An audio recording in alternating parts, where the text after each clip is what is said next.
بسم الله الرحمن الرحيم. موقع حديقة الإسلام على شبكة الإنترنت يقدم لكم كيف يتعاونون مع أهليهم، كيف يدعون ما حرم الله عليهم، يتعلمون. يقول النبي الكريم عليه الصلاة والسلام: من يريد الله به خيرا يفقهه في الدين. معنى ذلك أن الذي لا يتعلم ولا يتفقه ما أراد الله به خيرا ولا حول ولا قوة إلا بالله. بسم الله الرحمن الرحيم. الحمد لله رب العالمين، وصلى الله وسلم وبارك على نبينا محمد وآله وصحبه أجمعين. مشاهدين الكرام، نحييكم بتحية الإسلام الخالدة. السلام عليكم ورحمة الله تعالى وبركاته. أهلا وسهلا ومرحبا بكم مشاهدين الكرام، مشاهدي قناة المجد العلمية. هنا الأكاديمية العلمية، أكاديمية العلم والنور والعطاء. في هذه الليلة المباركة نستكمل مع ضيفنا الكريم الذي يسعدنا أن نرحب به الأستاذ الشيخ الدكتور عبد اللطيف عبد الرزاق بن عبد المحسن البدر، عضو هيئة التدريس بقسم العقيدة بالجامعة الإسلامية بالمدينة المنورة. في مطلع هذا اللقاء نرحب بشيخنا الفاضل، فأهلا وسهلا ومرحبا بكم فضيلة الشيخ. حياكم الله وبارك فيكم وحيا الله الجميع. يمتد ترحيبنا كذلك للإخوة الذين حضروا معنا هنا في الاستوديو، جزاهم الله خيرا على حضورهم، وكذلك إلى الدارسين والدارسات في موقع الأكاديمية الإسلامية المفتوحة. ونرحب بكم مجددا مشاهدين الكرام، ونترك المجال لشيخنا الكريم ليستفتح هذا الدرس المبارك، وبعد ذلك نستعرض أجوبة الإخوة الذين وصلت عبر الموقع. فتفضل يا شيخنا مشكورا مأجورا. بسم الله الرحمن الرحيم. الحمد لله رب العالمين، والعاقبة للمتقين، والصلاة والسلام على إمام المرسلين نبينا محمد وعلى آله وصحبه أجمعين. أما بعد، في درسنا الماضي مضى معنا بعض المقدمات المهمة في علم التوحيد، فتحدثنا عن فضله وحقيقته وعن ثمراته وعن واجبنا نحو التوحيد إلى غير ذلك من المقدمات التي مر بيانها والحديث عنها في لقائنا السابق. وكنت في اللقاء السابق تكلمت عن واجبنا نحو التوحيد، وذكرت أن الواجب نحو التوحيد ونحو كل أمر أمرنا الله سبحانه وتعالى به أمور 7 مهمة عظيمة مضى شرحها والحديث عنها. وطلبت من الإخوة المشاركين الدارسين في هذه الدورة العلمية التي نسأل الله جل وعلا أن يحقق فيها الخير والنفع والفائدة للجميع، طلبت بيان الواجب نحو ما نهى الله تبارك وتعالى عنه. ولا أدري لعله وصل إلى الإخوة هنا شيء من الإجابات. وصل الشيخ إجابة نعم حول السؤال عبر الموقع. الأخت فاطمة النعير من السعودية تقول: بسم الله الرحمن الرحيم، السلام عليكم ورحمة الله وبركاته. جواب السؤال: ما واجبنا نحو ما نهانا الله عنه 7 أمور. أولا، أن نتعلم الأمور التي نهانا الله عنها حتى نحذر من الوقوع فيها. ثانيا، أن نحب أمر الله بالنهي الذي نهانا الله عنه لأنه أمر من عند الله. ثالثا، العزم في القلب على عدم فعله. رابعا، العمل وهو ترك جميع ما نهى الله عنه فعلا. خامسا، أن يكون تركنا للمنهيات خالصة لوجه الله جل وعلا. سادسا، الحذر من الأمور التي توقعنا في المنهيات والابتعاد عنها، وذلك بالسير على الطريق المستقيم. سابعا، الثبات على الطاعات وترك النواهي حتى الممات. وقال عليه الصلاة والسلام: القابض على دينه كالقابض على الجمر. وجزاكم الله خيرا ونفع بعلمكم. أيضا جزا الله الأخت على هذا الجواب المسدد. وأريد أن أنبه على أمر، وما ذكرته الأخت واضح ووافي في الجواب على السؤال. أريد أن أنبه على ما يتعلق بالعمل. العمل هنا في موضوع الترك، ترك ما نهى الله عنه، أريد أن أنبه هنا إلى أن الترك نفسه يعد عملا. الترك نفسه يعد عملا، ترك الشرك والبعد عنه، ترك الزنا والبعد عنه، ترك السرقة والبعد عنها، ترك الكذب والبعد عنه، إلى غير ذلك. هذه كلها تعد في أعمال العبد الصالحة التي يثيبه الله تبارك وتعالى عليها أعظم الثواب.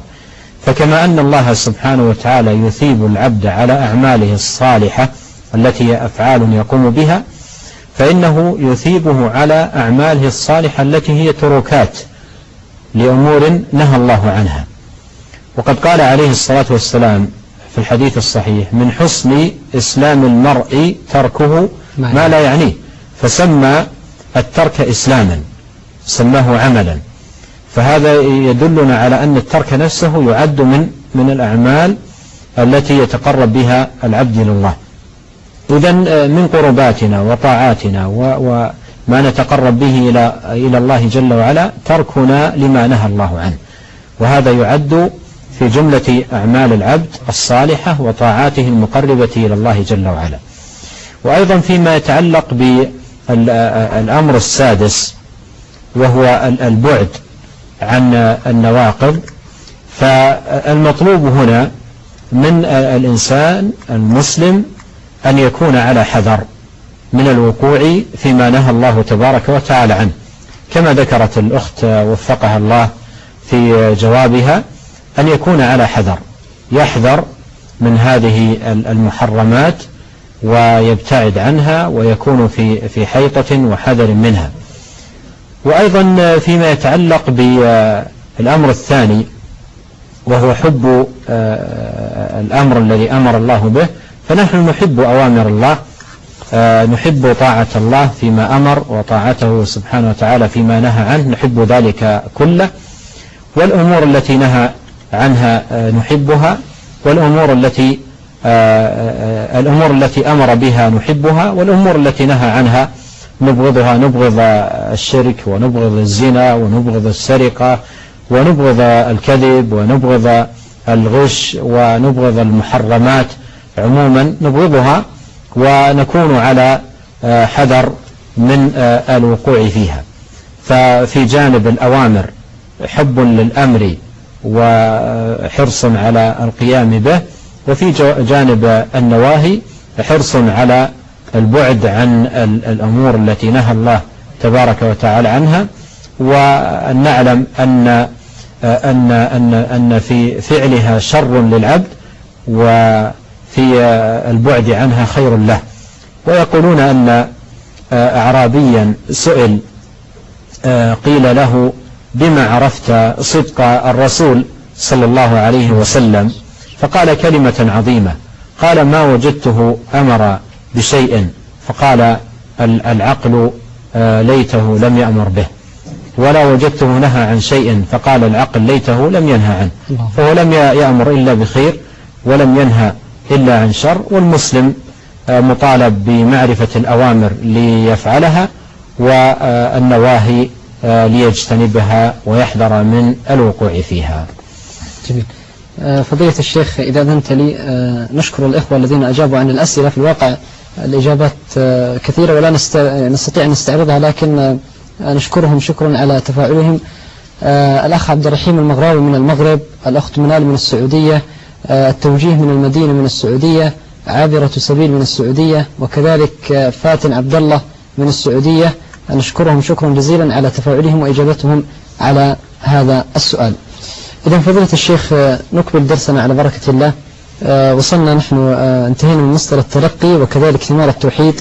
لعلنا الآن يا شيخ بارك الله فيكم نستعرض عناية العلماء بالتوحيد. عناية العلماء بالتوحيد هذا أمر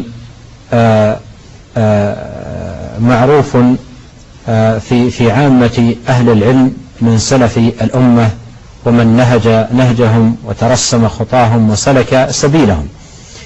وجرت عادة أهل العلم فيما يكتبونه من مصنفات ويؤلفونه من كتب أن يكتبوا بحسب حاجة الناس وبحسب أيضا الأمر وأهميته ومدى الحاجة إليه.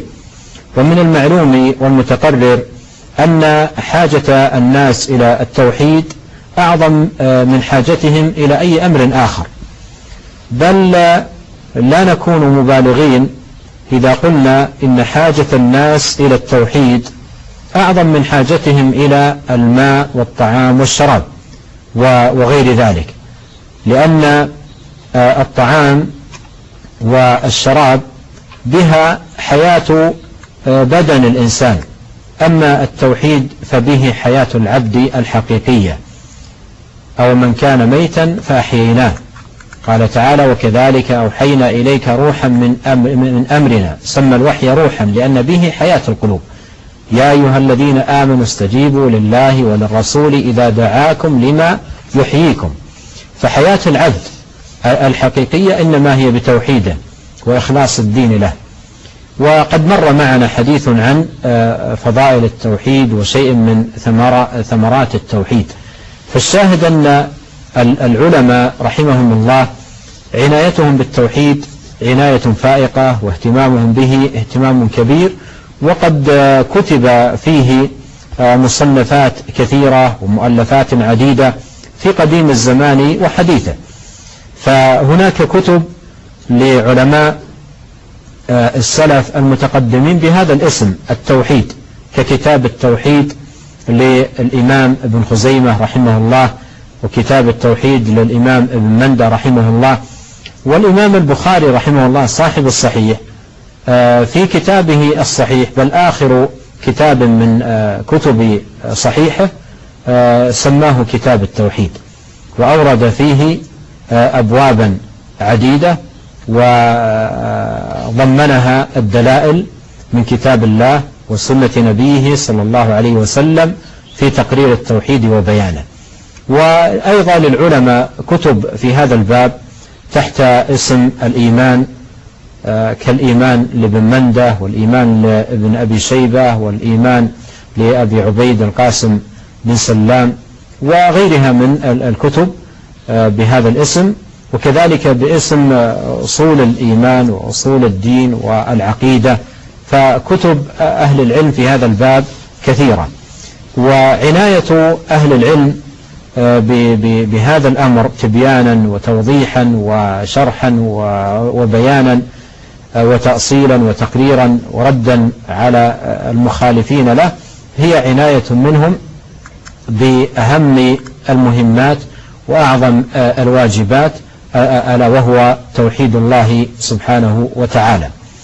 وكتب أهل العلم المؤلفة في هذا الباب في القديم والحديث هي في الحقيقة على قسمين: قسم اعتنى بتقرير العقيدة وتقرير التوحيد وعرض دلائله وبراهينه من كتاب الله وسنة نبيه صلى الله عليه وسلم، وقسم آخر منها اعتنى بالرد على المخالفين لهذه العقيدة الصحيحة ومن يثيرون الشبهات حولها. فلأهل العلم في هذا الباب كتب كثيرة جدا في قديم الزمان وحديثه. وفي ضمن هذا العقد المبارك والعطاء المثمر والجهود العظيمة التي بذلها أهل العلم رحمهم الله في بيان التوحيد، يأتي هذا الكتاب الذي نحن بصدد دراسته، كتاب التوحيد لشيخ الإسلام محمد بن عبد الوهاب رحمه الله. فيأتي هذا الكتاب خرز في ذلك العقد الثمين، ولبن في هذا البناء الشامخ المبارك في بيان التوحيد الذي هو حق الله على العبيد. فلعلنا هنا ندخل في الكلام على هذا الكتاب المبارك لهذا الإمام رحمه الله، كتاب التوحيد. كتاب التوحيد لشيخ الإسلام محمد بن عبد الوهاب رحمه الله كتاب فريد في بابه، وعظيم في تقريراته وتبويباته وترتيبه وعرضه للأدلة من كتاب الله وسنة نبيه صلى الله عليه وسلم. ونفسه فيه رحمه الله نفس أئمة السلف وعلماء الحديث المتقدمين، حتى قال غير واحد من أهل العلم إن نفس الإمام البخاري إن نفس الإمام محمد بن عبد الوهاب رحمه الله في كتابه التوحيد كنفس الإمام البخاري رحمه الله في كتابه التوحيد من صحيحه، بل ذكروا تشابها كبيرا وتطابقا واضحا وتماثلا بينا بين الكتابين، حتى إن بعض الناس عندما يقرأ كتاب التوحيد لشيخ الإسلام محمد بن عبد الوهاب رحمه الله يجد أن الكتاب بدأ بدون المقدمة المعتادة التي جرت عادة المصنفين أن يبدأوا بها في أول مصنفاتهم. فكما هو معلوم أن من عادة كثير من المصنفين أنه أول ما يبدأ في مصنفه يبدأ بمقدمة يبين فيها الكتاب وسبب تأليفه وأهداف الكتاب والغاية منه وطريقته في الكتاب إلى غير ذلك من الأمور التي جرت العادة بها. بينما الإمام رحمه الله بدأ كتابه التوحيد مباشرة بالأدلة، قال كتاب التوحيد وقول الله تعالى وما خلقت الجن والإنس إلا ليعبدون، وهذا منه مماثل تماما ومطابق لطريقة البخاري وطريقة كثير من علماء السلف رحمهم الله في مصنفاتهم من أصحاب الصحاح والسنن والمسانيد والأجزاء الحديثية وغيرها، تجده مباشرة يضع عنوان الكتاب ثم يشرع بالتبويبات ومن ثم عرض الآيات والأحاديث الدالة على الباب. ويقولون عن هؤلاء العلماء إن فقهه في تراجمه، فقه هذا العالم في تراجمه، إذا عقد الباب ففقهه في الباب العنوان نفسه، لأن كلامهم قليل لكن كتبهم مباركة. وقد قيل عن كتب السلف إن الكلام فيها قليل والبركة فيها كثيرة، بخلاف كتب كثير من الخلف الكلام فيها كثير والبركة فيها قليلة، وتجد توسع في العبارة وتوسع في الألفاظ وتوسع في الكلام، بينما السلف لم يكن هذا شأنهم ولا ديدنهم. فالإمام محمد بن عبد الوهاب رحمه الله سلك مسلك البخاري وغيره من أئمة السلف، سواء في دخوله في كتابه وأيضا في طريقة التبويب والتراجم وحتى عرض الآيات والأحاديث والآثار التي جاءت عن السلف تشهد وتبين الباب وتوضح معناه على نفس المنوال الذي نهجه وسلكه الإمام البخاري رحمه الله في كتابه الصحيح.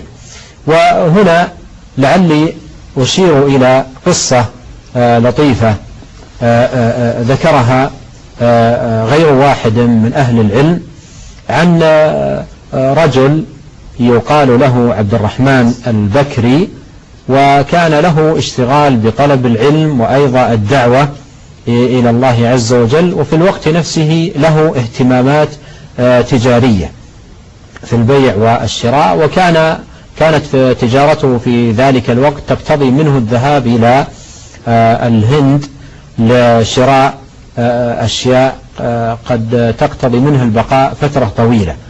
فكان أحد العلماء في تلك المنطقة بسبب الدعايات المغرضة والتشويش الذي يثيره بعض الناس على الإمام المجدد المصلح شيخ الإسلام محمد بن عبد الوهاب رحمه الله، فكان في قلبه أو في نفسه شيء عليه، حتى إنه هو وطلابه كان يسمع منهم الوقوع في الشيخ وربما شتمه أو نحو ذلك من الكلام.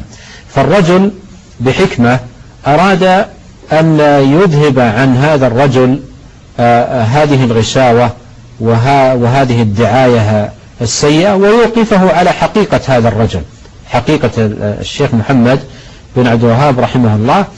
فكان هذا العالم يمر على هذا التاجر في محله ويشرب عنده الماء ويقول: أنا أحسن الكلام باللغة العربية، ولكنني أحب أن أتحدث مع العرب أصحاب اللسان الصحيح حتى أكتسب منهم جودة اللسان وحسن النطق بالألفاظ.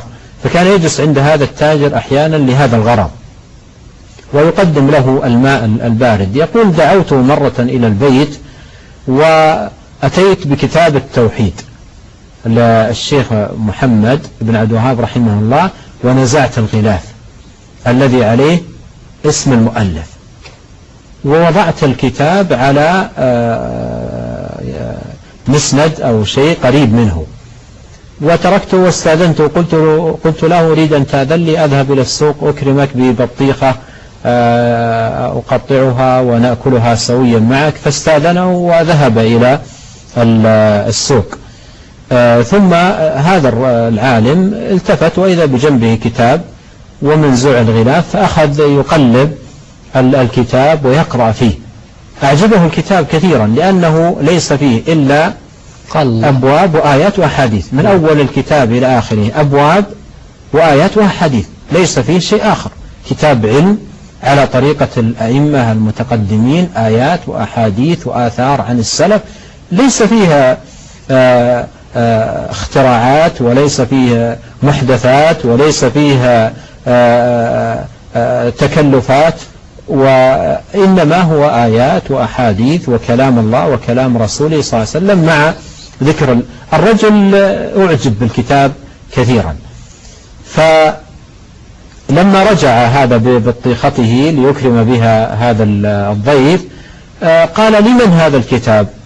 لمن هذا الكتاب؟ أعجبه الكتاب كثيرا. قال: لمن هذا الكتاب؟ فما أحب أن يخبره أنه نزع غلافه وأنه فعل كذا وكذا. قال له: ما رأيك لو نذهب إلى إحدى المكتبات التي تبيع الكتب ونسألهم، ربما يعرفون لمن هذا الكتاب. يقول: فلما تناولنا البطيخة توجهت أنا وإياه إلى مكتبة من المكتبات لرجل يقال لها الغزوي على ما أذكر، فقلنا له: نريد أن تعرفنا هذا الكتاب لمن؟ فقلب الكتاب، قال: نعم هذا الكتاب معروف، وأتى بنسخة من كتاب التوحيد للشيخ محمد عبد الوهاب عليها اسمه. فماذا قال هذا العالم لما عرف الحقيقة على ما هي عليه بدون الدعايات؟ ماذا قال؟ قال كلمة عجيبة بنصها كما نقلت عند أهل العلم. قال: إن كان محمد بن عبد الوهاب صاحب هذا الكتاب فإنا قد ظلمناه. الله أكبر. قال: إن كان محمد بن عبد الوهاب هو صاحب هذا الكتاب فإنا قد ظلمناه. ثم تحول من ذلك الوقت إلى رجل يدعو للشيخ محمد بن عبد الوهاب ويدعو لطلابه وتلاميذه ويثني على علمه، لأنه رحمه الله سار على منوال السلف وعلى طريقتهم. الشاهد أن الواجب على كل مسلم أن يبتعد عن الدعايات المغرضة والتشويشات الكاذبة والإساءة التي يفعلها بعض الناس لأكابر أهل العلم وأفاضل أئمة السلف بقصد إبعاد الناس عن الحقيقة الواضحة والنور المبين ودين الله سبحانه وتعالى. فعلى كل حال كتاب التوحيد للإمام الشيخ محمد بن عبد الوهاب رحمه الله كتاب مبارك، وهو يتكون من 66 بابا. حتى من الموافقات اللطيفة أن عدد أبواب كتاب التوحيد من صحيح البخاري مقاربة لهذا العدد الذي في كتاب، والطريقة واحدة. من يعرف طريقة الإمام البخاري في صحيحه وغيره من أئمة السلف ويقرأ طريقة الشيخ بن عبد الوهاب في كتاب التوحيد يجد أنهم على منهج واحد ومسلك واحد وطريقة واحدة. والشيخ رحمة الله عليه رتب كتابه التوحيد ترتيبا جميلا نافعا مفيدا لكل مسلم، ولم يكتب كتابه رحمه الله إلا عن حاجة الناس في أهم المهمات وأوجب الواجبات، لأنه نظر إلى واقع الناس في زمانه، وجد أن كثير من الناس قد ابتلوا بالتعلق بغير الله، إما بدعاء المقبورين أو الذبح لأشجار أو لأحجار أو لأضرحة وقباب ونحو ذلك، أو التمرغ عند عتبات القبور وطلب البركة منها والمدد والشفاء، أو الطواف بها، أو كذلك النذر لها، أو أيضا جانب اتيان الكهان والسحرة والعرافين والتنجيم وما إلى ذلك من الأمور المناقضة للتوحيد.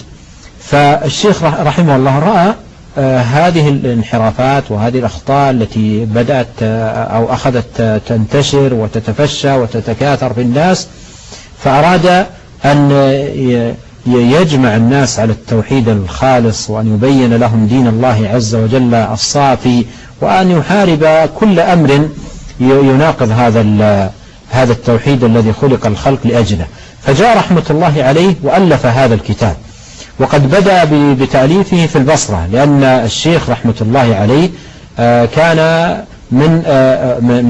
مما سلكه في طلبه للعلم أنه رحل لما أخذ العلم في بلدته التي ولد فيها ونشأ فيها العيينة، رحل يطلب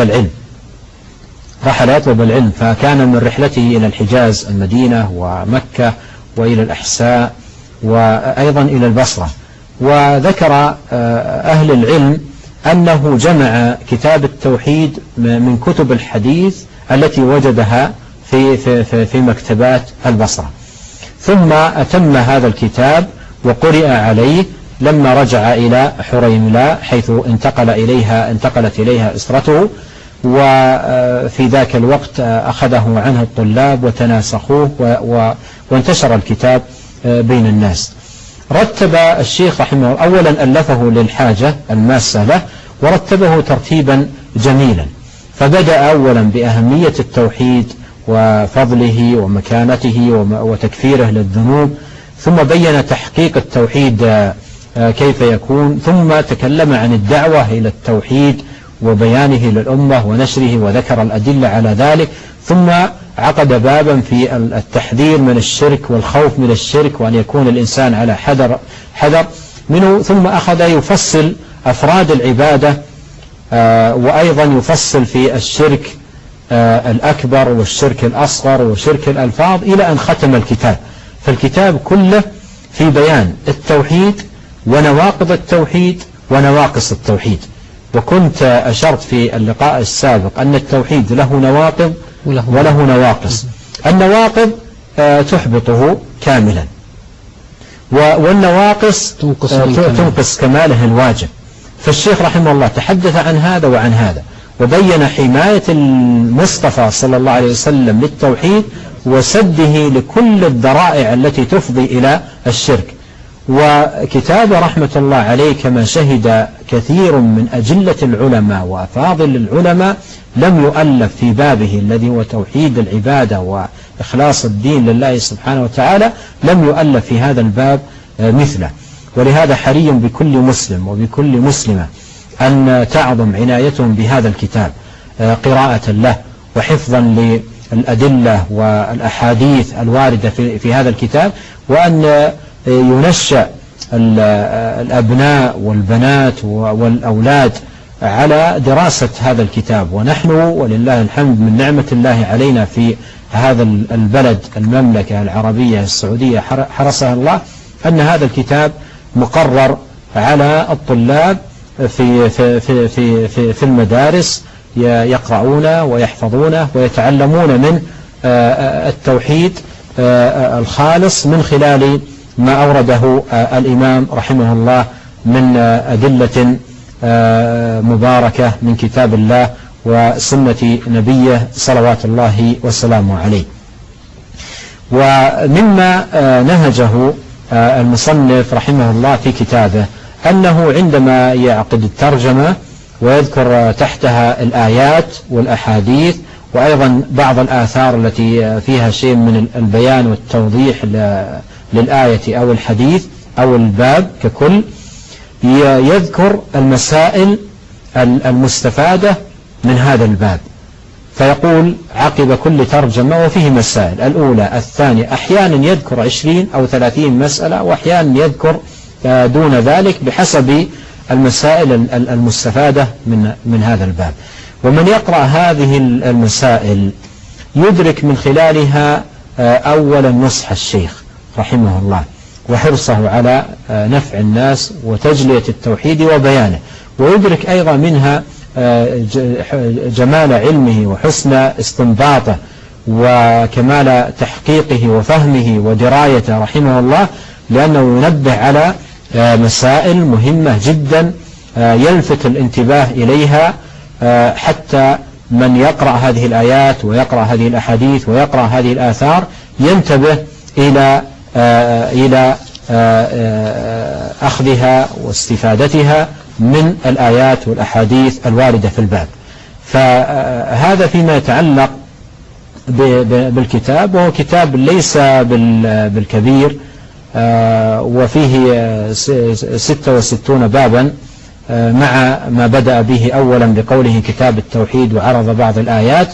فهذه دعوة الآن أقدمها لجميع الإخوة أن يعتنوا بهذا الكتاب. الآباء يستحثون أبناءهم وبناتهم على قراءته وعلى حفظه، والمربين في المدارس أيضا يستحثون طلابهم، والمدرسات والمعلمات أيضا يرغبن الطالبات بالعناية به، لأن هذا كتاب حقيقة كتاب كل مسلم، وكتاب يحتاج إليه كل مسلم. كل مسلم يحتاج إلى هذا العلم المبارك وإلى هذا الجمع المبارك الذي جمعه المصنف رحمه الله. التوحيد في الكتاب والسنة، التوحيد في الكتاب والسنة. والمؤلف رحمة الله عليه قرب لك الآيات والأحاديث ورتبها لك وجمعها لك في موضع واحد وبوبها، وأحسن إليك إحسانا عظيما في أشرف علم وفي أعظم علم التوحيد. فحقيقة حري بكل مسلم أن تعظم عنايته وأن يعظم اهتمامه بهذا الكتاب حفظا وفهما وقراءة. ومن نعمة الله علينا أن هذا الكتاب قد من الله ويسر بأن حظي بعناية كبيرة جدا من أهل العلم من زمن المؤلف وفي زماننا هذا، وهذا من فضل الله سبحانه وتعالى ومنته. الشروحات التي كتبت والكتب التي كتبت حول هذا الكتاب، أو إما في بيان مقاصده أو في شرحه وتوضيحه أو في بيان مسائله أو غير ذلك من مقاصد التأليف، الكتب التي كتبت حول هذا الكتاب تزيد على 30 كتابا، وهي كتب مفيدة ونافعة. أيضا الشروحات المسموعة لأكابر أهل العلم في زماننا، بعض علمائنا توفاه الله سبحانه وتعالى، لكن صوته موجود في الأشرطة السمعية في شرح هذا الكتاب وفي شرح غيره من الكتب، كالشيخ عبد الله بن حميد رحمة الله عليه، والشيخ عبد العزيز بن باز رحمة الله عليه، والشيخ محمد العثيمين رحمة الله عليه.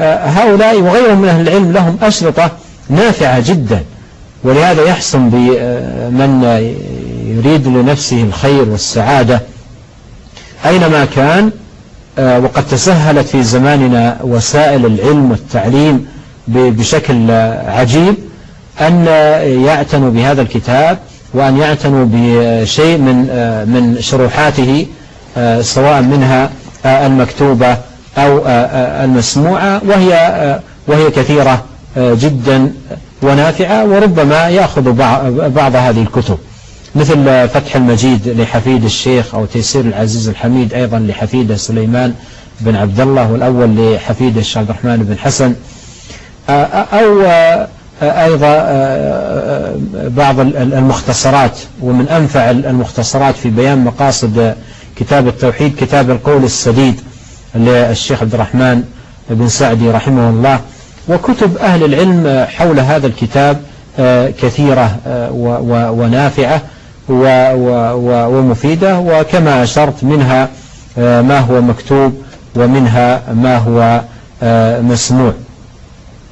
وأما مؤلف هذا الكتاب فهو غني عن التعريف، وهو إمام مشهور وعلم مجدد نفع الله تبارك وتعالى به الأمة نفعا عظيما، وهو الشيخ محمد بن عبد الوهاب بن سليمان التميمي رحمه الله. قد نشأ وقد ولد في بلدة العيينة سنة 1115، ونشأ في بيت علم، فوالده وجده وعمه الشيخ إبراهيم كلهم كانوا من أعيان العلماء، فنشأ في بيت علم وحفظ القرآن رحمه الله قبل أن يبلغ سن العاشرة، وكان رحمه الله يتفقه على والده ويقرأ عليه في الفقه وفي التفسير منذ نعومة أظفاره، فنشأ منذ صغره في العلم وفي حب العلم وفي الصلة بالعلماء. ولما حصل العلم الذي في بلده على والده والعلماء الآخرين رحل في طلب العلم إلى الحجاز مكة والمدينة، ورحل إلى البصرة وأخذ عن العلماء وقرأ الكتب.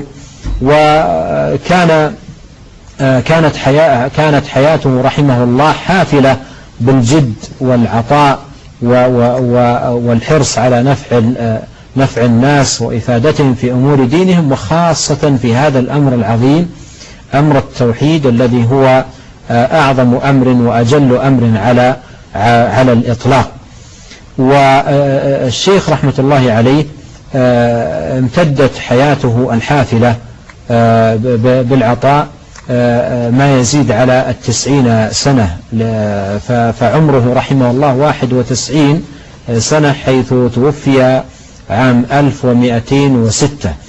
فهذه الحياة كانت عامرة بالعطاء والنصح والبيان وتوضيح التوحيد والاعتقاد. والشيخ رحمة الله عليه سلك مسلكا في بيان التوحيد عجيب للغاية. كان رحمه الله يخاطب كل الناس بحسب مستواهم ومقدرتهم العلمية واللغوية، فيتحدث مع العوام لهجتهم التي يفهمونها، حتى إن هناك نسخة للأصول الثلاثة كتبها الشيخ باللهجة العامية، يعني مكتوب إذا قيل لك وش ربك، هكذا كتبها، إذا قيل لك وش ربك قل ربي الله. فكان يتبسط مع حتى رسائله الخاصة التي يكاتب الناس فيها نصيحة وتعليما كان يتبسط معهم ويتحدث مع كل بما يناسب مستواه. ولله الحمد من الله على هذه الدعوة، دعوة الشيخ رحمة الله عليه، من الله عليها بالانتشار والقبول. الآن يكفي أن نعلم أن كتاب التوحيد للشيخ محمد بن عبد الوهاب رحمه الله ترجم إلى عشرات اللغات، الله أكبر، وقرئ آلاف المرات، وحفظ من يعني آلاف الطلبة حفظوا هذا الكتاب عن ظهر قلب، وعقدت مجالس علمية في شرح هذا الكتاب بالمئات، ودرس في مئات المدارس، وكتب عليه الشروحات الكثيرة. هذا يدل على القبول الواسع والخير العظيم الذي طرحه الله عز وجل لهذا الكتاب، وكذلك كتابه الأصول الثلاثة وغيره من كتبه. كتابه الأصول الثلاثة كتبه رحمه الله في بيان هذه الأصول الثلاثة الذي يسأل عنها كل ميت عندما يدخل في قبره، وبينها بيانا من أنفع ما يكون. فالشاهد أن هذا الكتاب وغيره من كتب الشيخ رحمه الله طرح الله لها قبول وجعل فيها الخير والبركة. وبعض الناس إن كانت سبقته رياح الدعاية المغرضة، إن كانت سبقت إليه رياح الدعاية المغرضة قد يعمى عن رؤية الحق. أما من يقف على حقيقة الأمر فلا تؤثر فيه الدعايات. من يقف على حقيقة الأمر ابتداء لا تؤثر فيه الدعايات. وأذكر أن شخصا حدثني بنفسه في إحدى الجمهوريات الإسلامية يقول إن أول كتاب وصلني بعد الانفتاح الذي حصل في الجمهوريات الإسلامية في الاتحاد السوفيتي، يقول أول كتاب وصلني كتاب للشيخ محمد وهدان، أعجبني، يقول كل آيات وأحاديث، وقرأته فأعجبني ودخل قلبي وسررت به سرورا عظيما وصرت أقرأها كثيرا. يقول وكان أول رجل عربي وصل إلينا في نفسه شيء على الشيخ. يقول فلما رأى هذا الكتاب عندي استاء وقال لي كيف تقرأ هذا الكتاب، ولامني وعاتبني وطرح الكتاب بعيدا. أخذت يقول الكتاب وصاحب القصة يحدثني بنفسه، يقول أخذت الكتاب وأعدته إليه برفق وقلت له أنا طالب علم مبتدئ وأريد أن تقرأ لي الكتاب الآن وتبين لي ماذا فيه. ويقول محدثي يقول أنا أعرف أن الكتاب ليس فيه آيات إلا فيه آيات وأحاديث، ليس فيه إلا آيات وأحاديث، وأعرف أنه لم يمكن لعالم أن يطعن في الآيات والأحاديث. يقول أنا مطمئن أن الكتاب لا شيء فيه، كل آيات وأحاديث. وقلت له تفضل اقرأ لي الكتاب وبين لي ما هي الأخطاء التي في الكتاب. يقول فأخذ الكتاب مني وقلب الكتاب إلى أن وصل الجلدة الأخيرة، وقال الأمر لا يكفي الآن، فيما بعد أبين لك، فيما بعد أنا أبين لك. الآن أمامها آيات إيش اللي تبين لها؟ اسقط في يدي. يقول فعرفت لاحظ هنا إن كانت الدعاية المغرضة سبقت للشخص ربما تشوش عليه، وقد تعطيه كتاب التوحيد ليقرأه فيظن أنك تعطيه كتاب خطير جدا. لكن حين يقف بنفسه الحقيقة، بينما إذا وقف على نفسه أو تعدى مرحلة الدعايات المغرضة هذه وتجاوزها ووقف على كتب الشيخ ما فيها إلا آيات وأحاديث. ونحن في هذا الدرس سنقرأ الكتاب وسيرى كل من يستمع سيرى أننا نقرأ باب ثم آية وحديث وننتقل إلى الباب الذي بعده ونمشي على هذه الطريقة إلى أن ننهي الكتاب. ليس فيه إلا كلام الله وكلام رسوله صلوات الله والسلام عليه. ونسأل الله جل وعلا أن يثيب هذا الإمام أعظم الثواب وأن يجزيه خير الجزاء وعلى ما قدم في نصحه للأمة وبيانه لعباد الله. جميل. فضيلة الشيخ بارك الله فيكم، نحن الآن نقف في المنهج. هل هناك طريقة معينة للمنهج الذي ستطرحونه بإذن الله تعالى؟ شرح هذا الكتاب كتاب التوحيد لشيخ الإسلام محمد بن عبد الوهاب رحمه الله قد يتنوع من درس إلى آخر بحسب المقام، والذي أراه وأسلكه إن شاء الله في درسنا هذا في شرح الكتاب أن ندخل في شرح مبسط وميسر، ويكون العناية والاهتمام فيه بتوضيح الكتاب وبيان المعاني والدلالات للآيات والأحاديث، وأيضا الكلام على المسائل التي ذكرها الإمام رحمه الله في كتابه، والذي يغلب على درسنا هذا وجانب التبسيط والتوضيح وبيان المعاني بما يناسب المبتدئين وعامة المتابعين معنا الذين كثير منهم ربما يكون هذه دراسته الأولى لهذا الكتاب. وسنتدرج في شرح الكتاب. أولا نقرأ الباب، وعند قراءة الباب يبين مراد المصنف ومقصده بالباب إجمالا، ومناسبة هذا الباب لكتاب التوحيد. ثم نأتي إلى الأدلة دليلا دليلا، وكل دليل من هذه الأدلة نبين معناه إجمالا، وأيضا المفردات التي تحتاج إلى شيء من البيان. ثم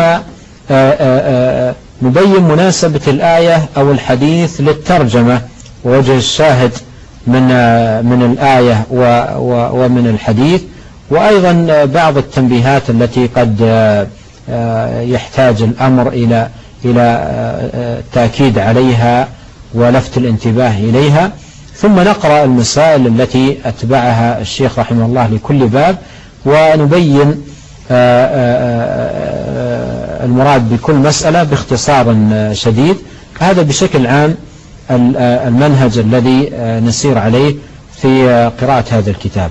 وأقترح على الدارسين والدارسات المشاركين معنا في درسنا هذا، أقترح أن يكون هناك بدء من الآن بحفظ المتن.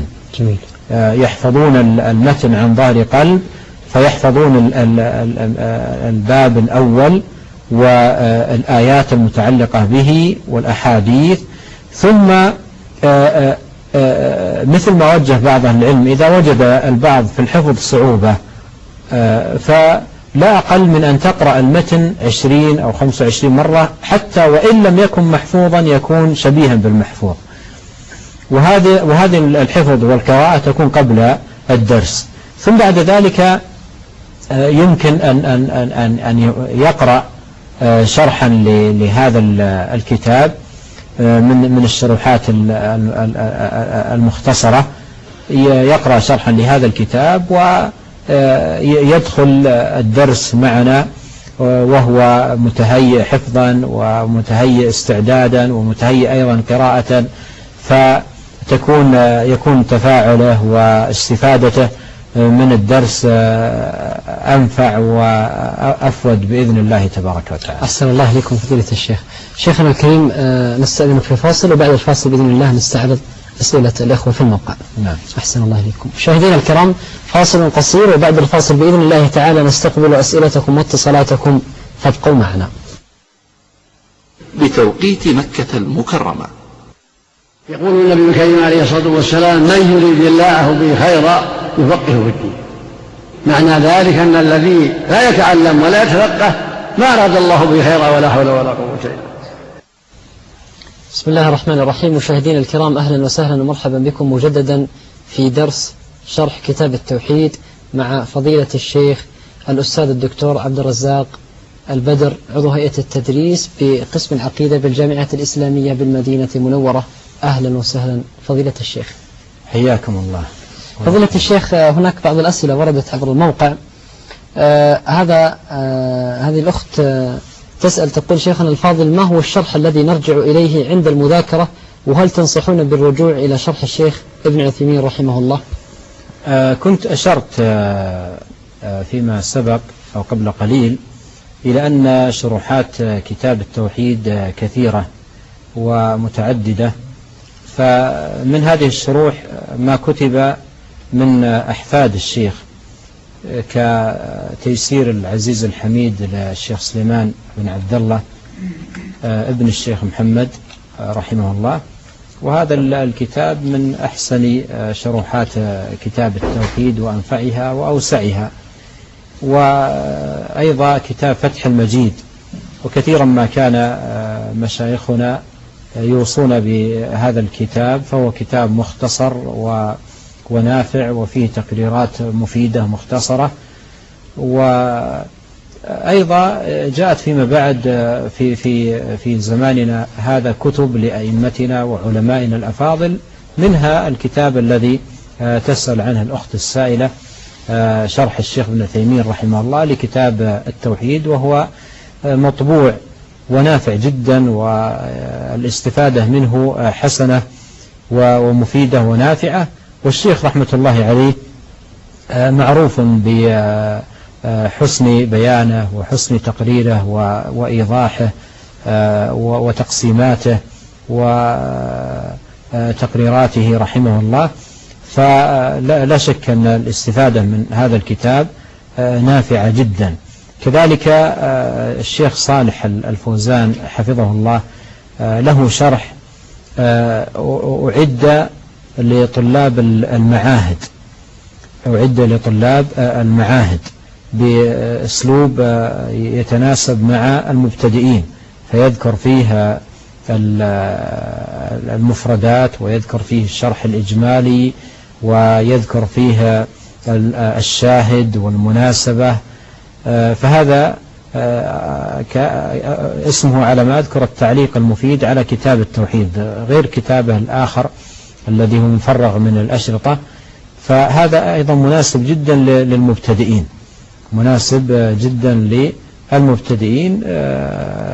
كبداية في الكتب المطبوعة في شرح هذا الكتاب. جميل. وأيضا للشيخ عبد الرحمن بن قاسم حاشية نافعة جدا على كتاب التوحيد. والعلامة بن سعدي رحمه الله له كتاب عظيم جدا مختصر سماه القول السديد في بيان مقاصد كتاب التوحيد. وكل هذه الكتب نافعة ومفيدة ويستفيد منها طالب العلم. جميل. أحسن الله إليكم فضيلة الشيخ. نأخذ بعض الأسئلة من الإخوة الحضور. تفضل يا أخي. الشيخ أحسن الله إليكم، لو بينتم كتاب اعتنى بشرح مسائل كتاب التوحيد. كما أشرت قبل قليل أن مسائل كتاب التوحيد غاية في الأهمية، وعامة من شرح الكتاب سواء المتقدمين مثل الشيخ سليمان رحمه الله في كتاب تيسير العزيز الحميد، أو غيره من العلماء الآخرين الذين كتبوا في شرح الكتاب، يتعرضون لشرح هذه المسائل، تارة ببيانها في أثناء شرح الآية أو شرح الحديث أو بيان الترجمة، وتارة بالتنصيص على جملة من المسائل في خاتمة الشرح مع بيانها وإيضاحها. أما كتاب تخصص في شرح المسائل وحدها فقط وبيانها باختصار، فهذا فيه كتاب للشيخ عبد الله الدويش رحمه الله، كتاب نافع جدا كتبه بمقدمة العنوان لا أذكر، لكن في شرح مسائل كتاب القول المفيد أو القول المختصر أو كذا، في شرح مسائل كتاب التوحيد، وطريقة فقط الاقتصار على ذكر المسألة وبيانها، ذكر المسألة وبيان المسألة. فهذا كتاب حقيقة جدا نافع ومفيد للشيخ عبد الله الدويش رحمه الله. أحسن الله إليكم فضيلة الشيخ. كذلك يوجد أسئلة من الإخوة. تفضل يا أخي. يا فضيلة الشيخ، هنا ذكرت لنا فيما سبق أن مصادر التشريع كتاب الله وسنة رسوله صلى الله عليه وسلم، فما مدى حجية خبر الآحاد أو حديث الآحاد في العقائد؟ خبر الآحاد في باب العقيدة وأمور التوحيد وأمور الدين عموما حجة، ولا خلاف بين السلف وعلماء المسلمين في حجية خبر الآحاد. وفيما بعد لما نشأت البدع ونشأت العلوم المنحرفة عن نهج السلف وطريقتهم، وجد من أخذ يشكك في حجية خبر الآحاد في باب الاعتقاد. وأول من عرف عنهم القول بعدم حجية خبر الآحاد في باب العقيدة هم المعتزلة، وهذه فرقة تعتمد وتتكئ في تقريرها لأمور العقيدة على العقل، وهم أول من عرف عنهم هذا. أما السلف عموما ومن نهج نهجهم لا خلاف بينهم في أن خبر الآحاد حجة في العقيدة، والنصوص متكاثرة في الدلالة على ذلك. ومن ذلك على سبيل المثال بعثة نبينا محمد صلى الله عليه وسلم لمعاذ إلى اليمن، أرسله إلى اليمن وقال له إنك تأتي قوما أهل كتاب فليكن أول ما تدعوهم إليه شهادة أن لا إله إلا الله، وفي رواية فليكن أول ما تدعوهم إليه أن يوحدوا الله. وهذا واضح في أن خبر الآحاد حجة، وكما قلت لا إشكال لدى أهل العلم في هذا الأمر. نعم. أحسن الله إليكم فضيلة الشيخ. لدينا اتصال الأخ سمير الأحمد من سوريا. السلام عليكم. وعليكم السلام ورحمة الله. تفضل أخ سمير.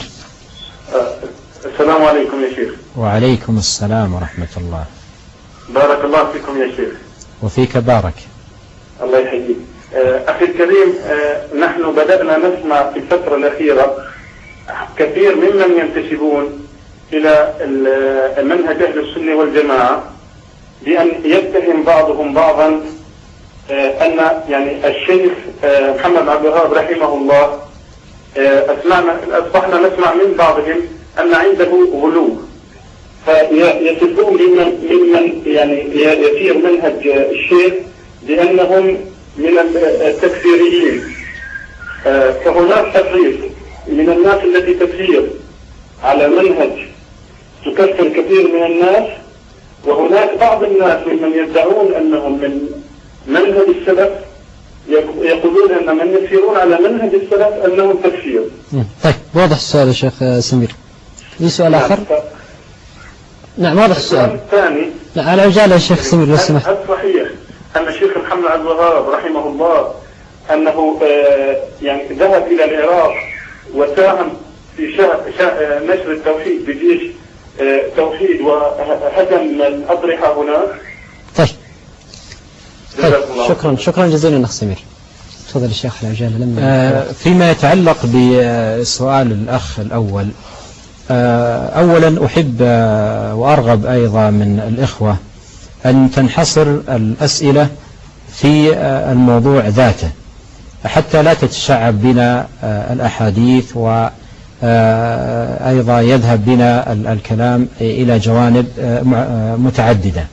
فنحن اجتمعنا لغرض واحد وهو دراسة هذا الكتاب، واقتضى الأمر إلى بيان مقدمة عن هذا العلم وعن فضل هذا العلم وعن عناية العلماء به، وأيضا عن مكانة مؤلفه رحمه الله. وأما ما ذكره الأخ جزاه الله خيرا عن التهم التي قد يتهم بها بعض الناس سواء قديما أو حديثا الشيخ رحمه الله بالغلو أو التكفير أو ما إلى ذلك، فهذا ليس بأمر غريب ولا بأمر جديد. فالعلماء قبله وبعده رموا بأشياء كثيرة واتهموا بتهم عديدة، وكنت أشرت فيما سبق أن صاحب الحق وطالب الهداية لا يقف عند مجرد التهم والدعايات. وما يتعلق باتهامه بالغلو أو اتهامه بالتكفير، هذا حتى في زمانه رحمه الله بعض الناس اتهموه بأنه يكفر أو نحو ذلك، وكتب كتابات عديدة ورسائل وبين موقفه من هذه المسألة وبراءته من هذه الدعوة، وقرر رحمه الله المنهج المعتدل، المنهج الوسط الذي كان عليه وعليه أئمة السلف رحمهم الله في هذا الباب العظيم. ومسألة الغلو كان رحمه الله من أبعد ما يكون عنها، حتى إنه سيأتي معنا في كتابه التوحيد بابا خاصا في هذا الأمر في التحذير من الغلو وبيان خطورته وأضراره على من سلك هذا المسلك، وذكر هناك من الدلائل المفيدة في التحذير من الغلو والدعوة إلى الوسطية والاعتدال.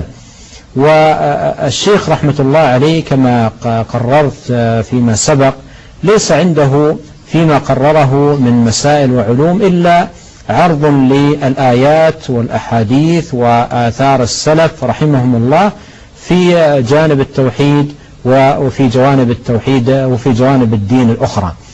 فمثل هذه التهم لا ينبغي الالتفات إليها ولا ينبغي الوقوف عندها.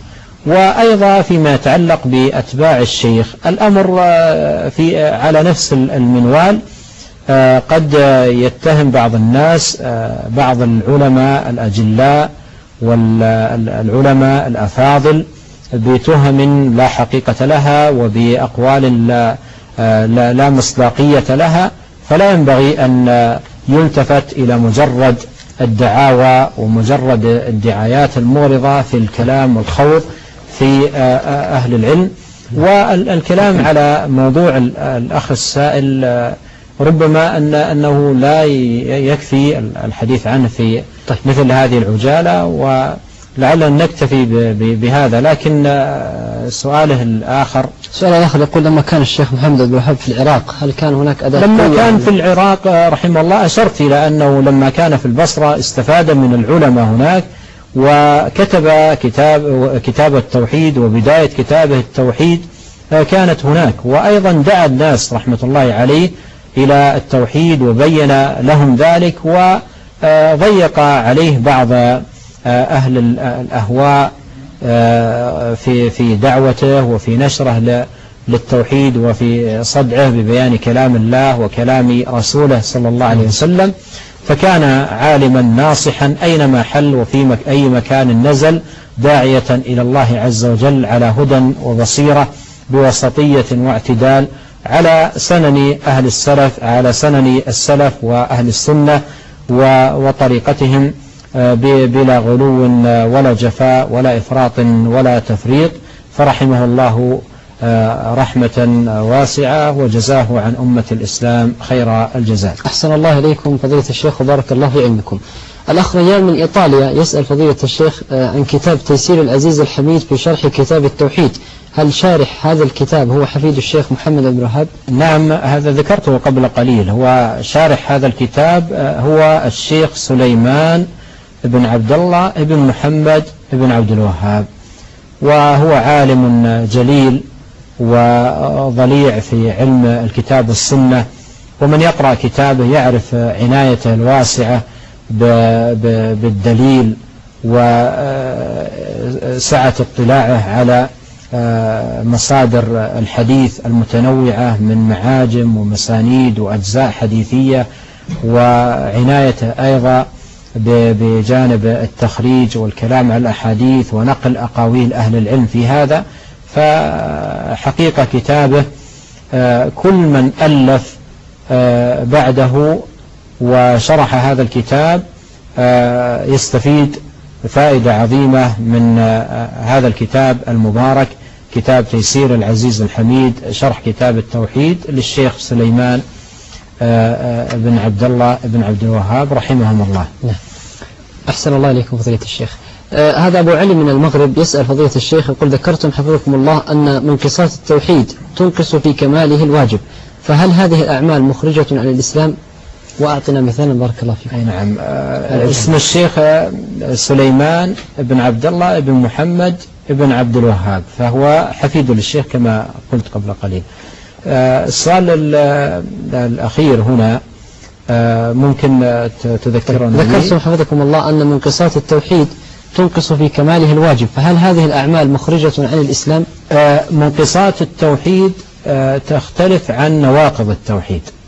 نواقض التوحيد تخدش في أصل التوحيد فتبطله إذا وجدت، أما نواقص التوحيد فهي لا تخدش أصل التوحيد وإنما تنقص كماله الواجب، ومن وقع فيها لا ينتقل بوقوعه فيها من الملة ولا يكون بها كافرا خارجا من الإسلام، بخلاف نواقض التوحيد فإنها تبطله من أساسه ويكون من وقع فيها وقع في أمر كفري ناقل من الملة.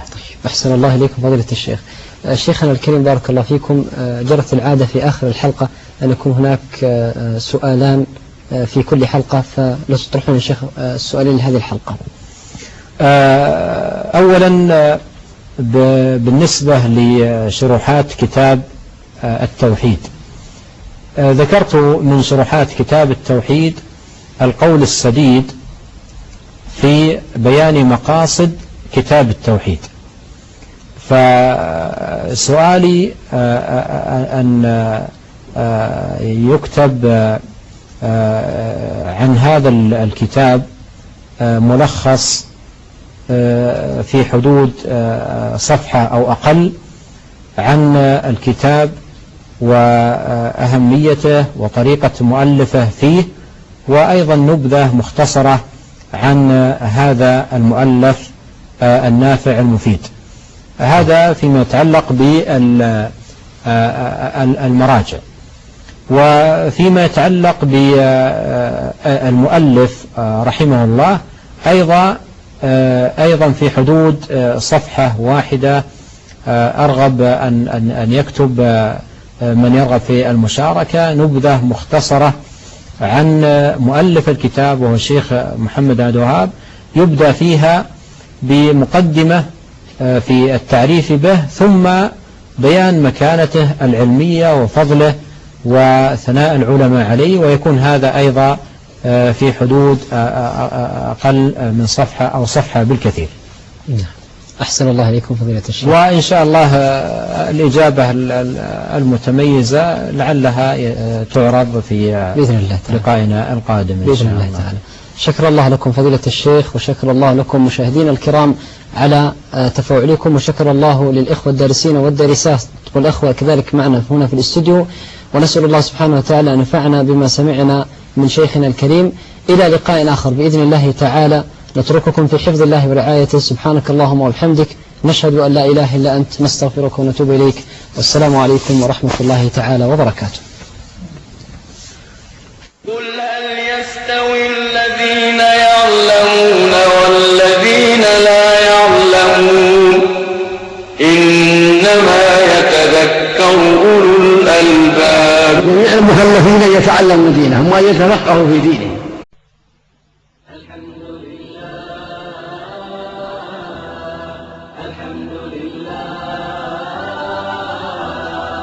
الحمد لله